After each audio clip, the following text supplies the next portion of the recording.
দেশাত্মবোধের ভাবনাকে জাগ্রত করাই হচ্ছে হর ঘর তিরঙ্গার অন্যতম লক্ষ্য ও উদ্দেশ্য। দেশের স্বাধীনতার জন্য ও পরবর্তী সময়ে দেশকে রক্ষা করার জন্য যারা বলিদান দিয়েছেন তাদের প্রতি শ্রদ্ধা জানানোর জন্য হর ঘর তিরঙ্গা কর্মসূচির ঘোষণা দিয়েছিলেন প্রধানমন্ত্রী নরেন্দ্র মোদী। দেশের ৭৮তম স্বাধীনতা দিবস উপলক্ষে ৮ নম্বর টাউন বরদোয়ালি মণ্ডলের উদ্যোগে সোমবার আগরতলায় আয়োজিত স্বচ্ছ ভারত অভিযান কর্মসূচিতে অংশ নিয়ে একথা বলেন মুখ্যমন্ত্রী প্রফেসর ডক্টর মানিক সাহা।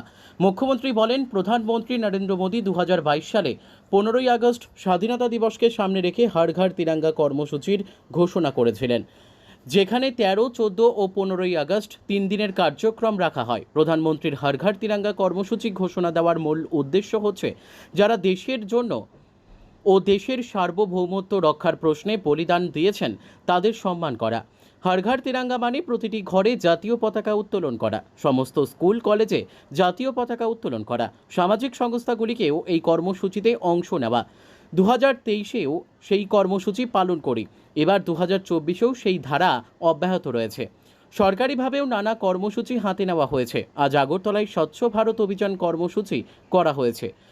হর ঘর তিরঙ্গা আমাদের যশস্বী প্রধানমন্ত্রী নরেন্দ্র মোদীজি ২০২২-এ ১৫ই আগস্টকে সামনে রেখে স্বাধীনতা দিবস উপলক্ষে উনি বলেছিলেন যে হর ঘর তিরঙ্গা ৩ দিনের প্রোগ্রাম ছিল ২০২২-এ ১৩, ১৪, ১৫ এবং হর ঘর তিরঙ্গার এই যে স্লোগান মাননীয় প্রধানমন্ত্রীজি দিয়েছেন তার মেইন উদ্দেশ্য হচ্ছে যারা আমাদের এই দেশের জন্য সার্বভৌমত্ব রক্ষা করার ক্ষেত্রে যারা বলিদান হয়েছেন তাদেরকে সম্মান দেওয়া। সেই উপলক্ষে উনি বলেছেন যে আমরা তো এত বছর ধরে আমাদের জাতীয় পতাকা উত্তোলন তো করেছি, কিন্তু ২০২২-এর যে স্বাধীনতা দিবসকে সামনে রেখে উনি যে স্লোগান দিয়েছেন হর ঘর তিরঙ্গা, অর্থাৎ প্রতিটি ঘরে আমাদের ন্যাশনাল ফ্ল্যাগ সবার উত্তোলন করতে হবে, সমস্ত স্কুল কলেজে করতে হবে, সামাজিক সংস্থা তাদেরও করতে হবে। তো এই স্লোগানে আমি যে বললাম যারা আমাদের এই দেশকে স্বাধীন করার জন্য যারা বলিদান হয়েছেন বা পরবর্তী সময়ে দেশ রক্ষার্থে যারা বলিদান হচ্ছেন বা হয়েছেন তাদের প্রতি শ্রদ্ধা জানানোর জন্যেই হর ঘর তিরঙ্গা যে প্রোগ্রাম উনি আমাদের আহ্বান করেছেন সেটা আমরা পালন করি। ২০২৩-এও আমরা পালন করেছি, এবার ২০২৪-এও আমাদের সরকারের পক্ষ থেকেও আমরা সেটা পালন করছি। সরকারেরও অনেক প্রোগ্রাম আছে, বিভিন্ন প্রোগ্রাম রেখেছি।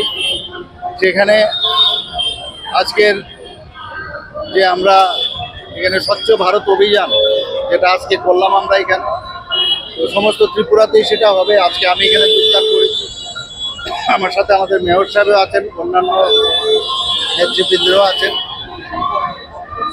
তাছাড়া এখানে সাইক্লিং যেটা আছে,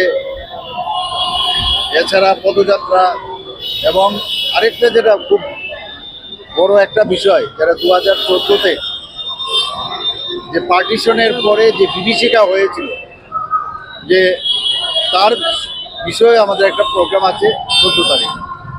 সারা রাজ্যেই এই ধরনের কর্মসূচির আয়োজন রাখা হয়েছে। এই কর্মসূচিতে মুখ্যমন্ত্রীর সঙ্গে উপস্থিত ছিলেন আগরতলা পুর নিগমের মেয়র তথা বিধায়ক দীপক মজুমদার, পুর কর্পোরেটর রত্না দত্ত, মণ্ডল সভাপতি সহ অন্যান্য নেতৃত্ব।